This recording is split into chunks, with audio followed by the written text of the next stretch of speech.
Représentation de Lewis de la molécule. Eh bien, on va prendre pour cet exemple la molécule H2O. Comment est-ce qu'on fait la représentation de Lewis de la molécule H2O?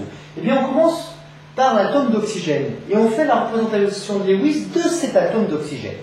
On sait que c'est uniquement les électrons de la couche externe qui vont se lier. Donc, ce sont les 6 électrons de l'atome d'oxygène qui vont se lier. Comment est-ce qu'ils vont se lier? Eh bien, on voit que l'atome d'oxygène a 6 électrons. Il a besoin donc de 2 liaisons covalentes. Ça veut dire qu'il y a 2 électrons ici, qu'on appellera des électrons célibataires, qui vont se lier aux autres atomes. Il nous reste 4 électrons qu'on groupe par doublet d'électrons. Ces doublets d'électrons, eux, on appelle ça des doublets non liants, c'est-à-dire qu'ils ne vont pas se lier aux autres atomes. On recommence maintenant la structure électronique de l'atome d'hydrogène. K1, il manque donc une liaison covalente pour l'atome d'hydrogène.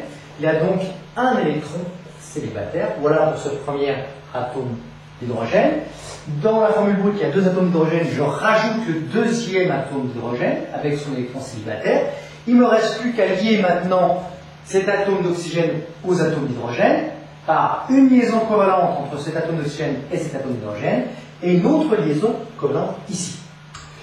Observons maintenant la représentation de Lewis de la molécule d'eau.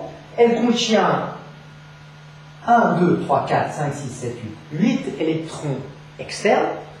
Ces électrons externes, on a 2 doublets ici qui sont 2 doublets non liants, c'est-à-dire qui ne participent pas à la liaison entre l'oxygène et l'hydrogène, 2 doublets non liants, et 2 liaisons covalentes, donc 2 doublets liants entre l'oxygène et l'hydrogène.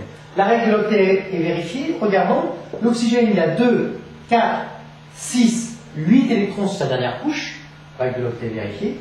Pour l'hydrogène, chaque atome d'hydrogène a bien 2 électrons sur sa dernière couche, règle du duel respectée.